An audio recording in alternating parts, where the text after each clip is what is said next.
ગુજરાતમાં કોંગ્રેસે અમિત ચાવડાની પ્રદેશ પ્રમુખના પદે વરણી કરી દીધી છે। આ અગાઉ શક્તિસિંહ ગોહિલે કડી અને વિસાવદરની પેટા ચૂંટણીમાં હાર બાદ રાજીનામું આપી દીધું હતું અને તે પછી કોંગ્રેસ હાઈકમાન્ડે તેમને પ્રદેશ પ્રમુખના પદે ચાલુ રહેવા દબાણ કર્યું હતું। તેમ છતાં શક્તિસિંહ ગોહિલ પોતાના રાજીનામા માટે અડગ રહ્યા હતા અને હવે કોંગ્રેસે પ્રદેશ પ્રમુખના પદનો તાજ અમિત ચાવડાને પહેરાવી દીધો છે। તો આજે આપણે આ વિડીયોમાં જાણીશું અમિત ચાવડા વિશે।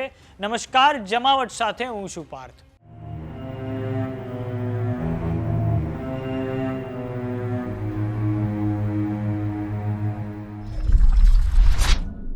અમિત ચાવડા કે જેમનો જન્મ આણંદ જિલ્લાના આંકલાવમાં થયો હતો, તેમના જીવનના શરૂઆતના દિવસોથી તેઓ રાજકીય અને સામાજિક પ્રવૃત્તિઓમાં સક્રિય રહ્યા છે।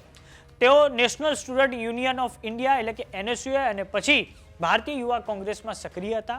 2004 અને 2007માં તેઓ બોરસદ વિધાનસભા પરથી MLA તરીકે ચૂંટાઈને ગુજરાત વિધાનસભામાં પહોંચ્યા હતા અને આ પછી 2012, 2017 અને 2022માં તેઓ આંકલાવ વિધાનસભા મત વિસ્તારમાંથી ચૂંટાયા હતા। તેમને 2018માં ગુજરાત પ્રદેશ કોંગ્રેસ સમિતિના પ્રમુખ તરીકે વરણી તેમની કરવામાં આવી હતી ને તેઓ ગુજરાત પ્રદેશ કોંગ્રેસ સમિતિના સૌથી યુવા પ્રમુખોમાંના એક હતા। 2023માં તેમને ગુજરાત માટે કોંગ્રેસે વિધાનસભામાં પક્ષના નેતા તરીકે તેમની નિયુક્તિ કરવામાં આવી હતી। આમ કોંગ્રેસે અમિત ચાવડાને નિયુક્ત કરીને ગુજરાતમાં OBC મતોને સાધવાની દિશામાં પ્રયાસ હાથ ધર્યો છે। વિધાનસભામાં પક્ષના નેતા તરીકે તુષાર ચૌધરીની વરણી કરવામાં આવી છે કે જેઓ શિડ્યુલ ટ્રાઇબમાંથી આવે છે અને આમ કોંગ્રેસે હવે OBC પ્લસ STનું સમીકરણ બેસાડીને ગુજરાત વિધાનસભાનું જે પાણીપત છે 2027નું તેમાં ઉતરવાની પૂરેપૂરી તૈયારી કરી દીધી છે।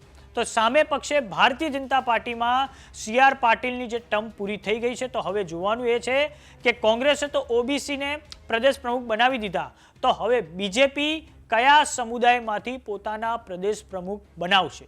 તો આ બાબતે તમારું શું માનવું છે અમને કોમેન્ટ બોક્સમાં લખીને જરૂર જણાવો।